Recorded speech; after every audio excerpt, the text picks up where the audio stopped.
Baik, selanjutnya di sini saya akan menjelaskan mengenai indera pembau.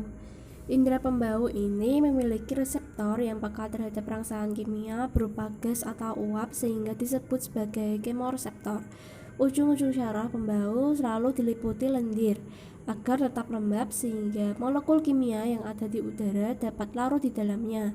Indera pembau memiliki reseptor berupa sel-sel syaraf pembau yang mengalami modifikasi berupa silia dan terletak pada bagian atas rongga hidung. Sel-sel syaraf pembau bergabung membentuk selaput syaraf pembau menuju otak.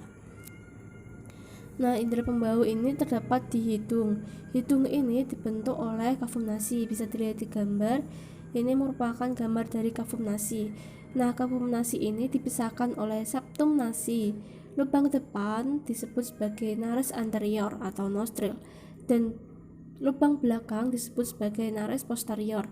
Dinding nares anterior ini terdiri dari jaringan ikat fibrous, tulang rawan, memberikan bentuk pada hidung, dan otot bergaris, cuping hidung kembang kempis. Kavum nasi ini terdiri dari vestibulum nasi di bagian luar dan fossa nasalis di bagian internal. Nah, rongga hidung kiri dan kanan masing-masing memiliki dua komponen, yaitu vestibulum eksternal yang melebar dan nasal sativi internal.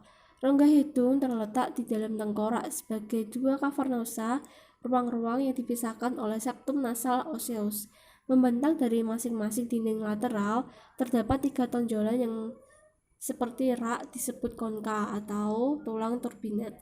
Mukosa yang menutupi ini dan bagian-bagian lain dari rongga hidung dinding memiliki lamina propria dengan peran penting dalam pengkondisian udara yang dihirup.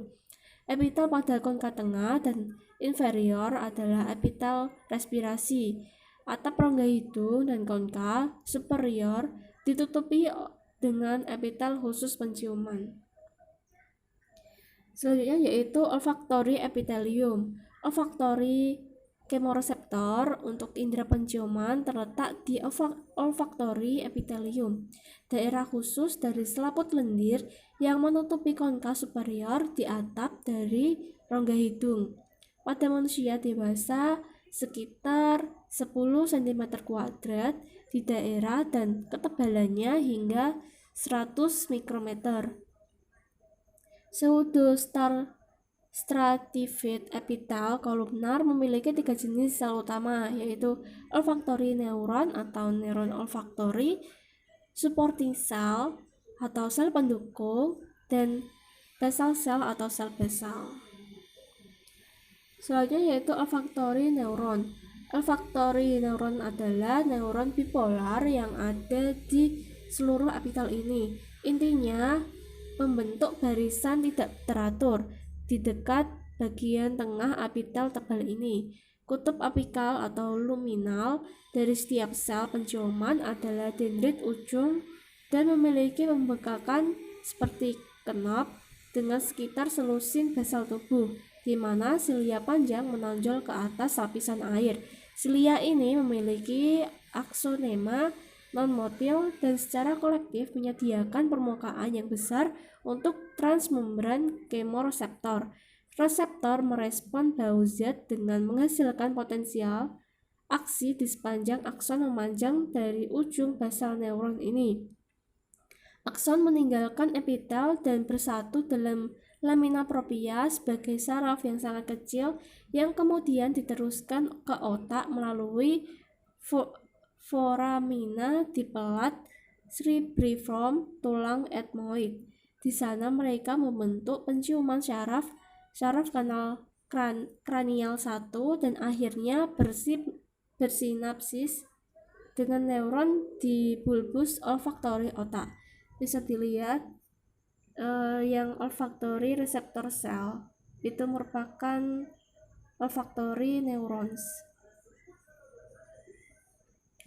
Selanjutnya yaitu supporting cell atau sel pendukung. Sel pendukung ini berbentuk kolumnar dengan dasar sempit dan apeks silindris yang luas mengandung inti dan memperluas mikrofili ke dalam lapisan cairan. Berkembang dengan baik, kompleks junctional mengikat sel-sel pendukung ke sel-sel pencium. Peran pendukung sel-sel ini tidak dipahami dengan baik, tetapi mereka mengekspresikan saluran ion yang melimpah, yang membantu menjaga kondisi lingkungan mikrosif untuk fungsi penciuman dan kelangsungan hidup.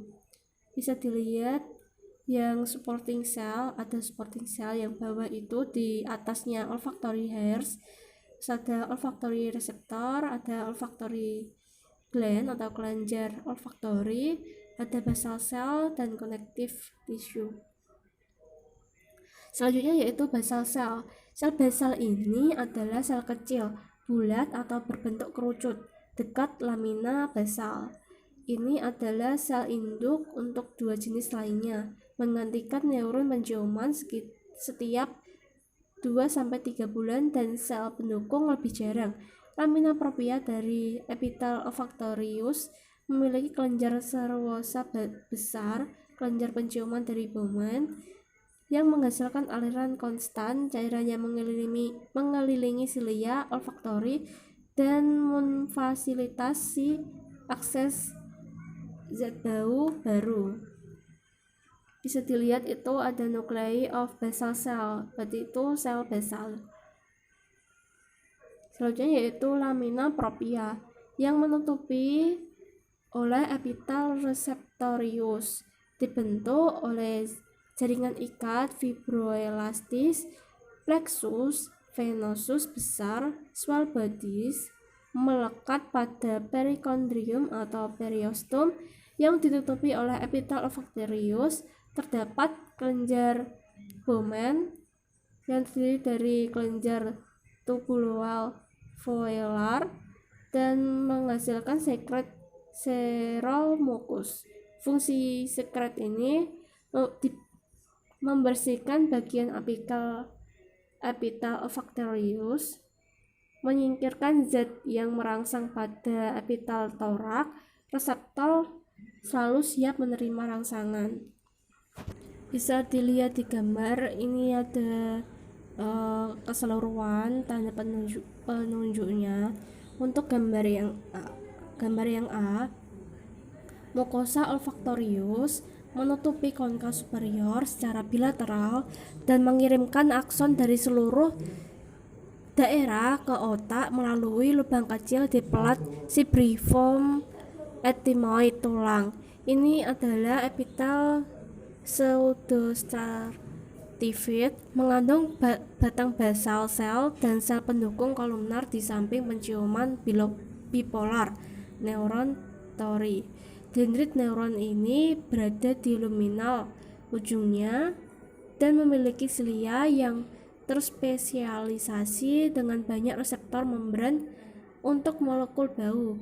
Mengikat ligan tersebut menyebabkan depolarisasi polar yang melewati sepanjang akson basal ke bulbus olfactory otak. Untuk gambar yang B, hanya membran basal tipis yang memisahkan olfactorius sel basal. Ini ditunjukkan oleh huruf B besar ini. Selanjutnya yaitu dari lamina propria, dilambangkan LP yang mendasarinya. Inti dari neuron penciuman bipolar dilambangkan ON, terletak di tengah-tengah epitelium penciuman pseudostratified dengan zona dukungan inti sel. Zona pendukung inti sel dilambangkan oleh huruf S di atasnya. Pada ujung apikal sel terdapat silia non-motil, dilambangkan huruf C, atau rambut penciuman, dan lapisan lendir, dilambangkan huruf M. Selanjutnya yaitu mekanisme indera pembau. Sel kemoreseptor hidung merupakan sel bersilia yang terletak di bawah selaput lendir atau mukus hidung. Sel tersebut akan mendeteksi senyawa kimia yang berdifusi masuk ke lendir. Proses penciuman yang terjadi di hidung terjadi dengan langkah-langkah sebagai berikut. Yang pertama, senyawa kimia terlarut pada udara dan masuk ke dalam hidung. Yang kedua, senyawa kimia tersebut akan berdifusi masuk ke dalam lendir hidung dan menempel pada sel kemoreseptor. Yang ketiga, senyawa tersebut berkaitan dengan reseptor spesifik di membran plasma sel kemoreseptor. Yang keempat, pengikatan ini akan menyebabkan terciptanya potensial aksi atau impuls yang akan diantarkan oleh sel syaraf menuju otak. Yang kelima, otak akan memproses potensial aksi ini dan mengubahnya menjadi sensasi bau tertentu. Yang keenam, otak manusia mampu membedakan ribuan bau yang berbeda tergantung dari jenis senyawa yang menempel pada kemoreseptor. Selanjutnya yaitu indera pembau pada hewan. Yang hewan pertama yaitu planaria. Pada bagian anteriornya terbentuk segitiga tumpul meruncing ke arah belakang. Di bagian yang sama atau anterior terdapat dua tonjolan di samping kepala menyerupai telinga yang disebut sebagai auricle. Planaria memiliki kemoreseptor pada sisi kanan dan kiri anterior atau auricle, sehingga memungkinkan untuk bereaksi terhadap zat-zat makanan yang berupa rangsangan zat protein. Jika mangsanya tersentuh pada ujung anteriornya, maka planaria ini akan berbelok dengan cepat ke arah mangsanya dan kemudian akan melingkarinya. Auricle merupakan indera rasa, bau, dan sentuhan. Jika auricle-nya ini tidak berfungsi, maka hewan tersebut tidak akan dapat mengetahui jenis makanan kesukaannya. Bisa dilihat ini ada sensory lobes atau auricle pada ujung kepalanya yang berbentuk segitiga tumpul yang terdapat di belakang. Selanjutnya yaitu crayfish atau lobster. Di daerah kepala atau kepala memiliki 5 pasang pelengkap, 2 pasang antena, dan 3 pasang mulut kecil. Antena adalah organ keseimbangan, sentuhan, dan rasa. Antena panjang adalah organ untuk sentuhan, rasa, dan bau. Endopod dari setiap antena adalah filamen yang sangat panjang dan bersendipannya. Jadi yang menjadi indera pembaunya itu yang antena yang panjang ini loh, antena. Selanjutnya yaitu cockroach atau kecoa. Ada beberapa jenis rambut sensorik di seluruh tubuh kecoa. Reseptor penciuman menerima berbagai bau. Mereka ada di antena dan palps. Lobus antena penjaga kontak dengan reseptor penciuman bantal antena. Ada sekelompok sel sensorik di bawah kerucut di setiap omatidium. Gugus ini dikelilingi oleh sel-sel pigmen yang mengandung pigmen gelap untuk mengisolasi omatidia satu sama lain. Sel-sel reseptor juga gelap karena fotopigmen yang disintesis untuk mendeteksi cahaya dengan reseptor penciuman bantalan antena. Ini histologi dari antenanya ya, bisa dilihat.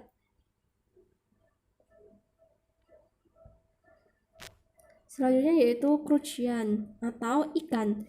Ikan ini biasanya memiliki otak yang cukup kecil dibandingkan dengan ukuran tubuhnya, dibandingkan dengan vertebrata yang lain. Otak terdiri dari 3 wilayah, otak depan, otak tengah, dan otak belakang. Saraf olfaktorius atau saraf kranial 1 menghubungkan kedua bulbus olfaktorius dengan otak depan. Otak depan sebagian besar berkaitan dengan penciuman. Nah, di sini ada olfactorius nerve, ada olfactorius bulbus, dan octavorius fibrous.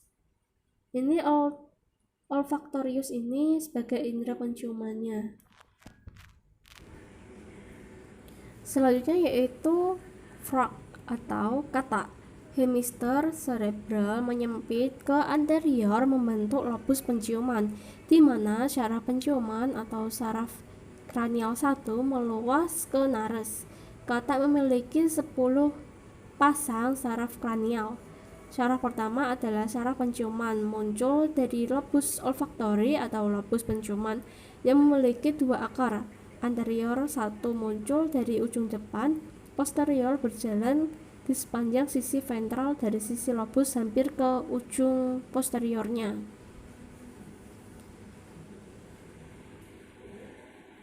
Bisa dilihat ini ada olfactory lobus dan olfactory nervus. Nah, ini ada gambaran dari histologi penciuman pada kata. Ada cavum principal, septum nasi, cavum medium, cavum inferius. Selanjutnya yaitu chicken atau ayam.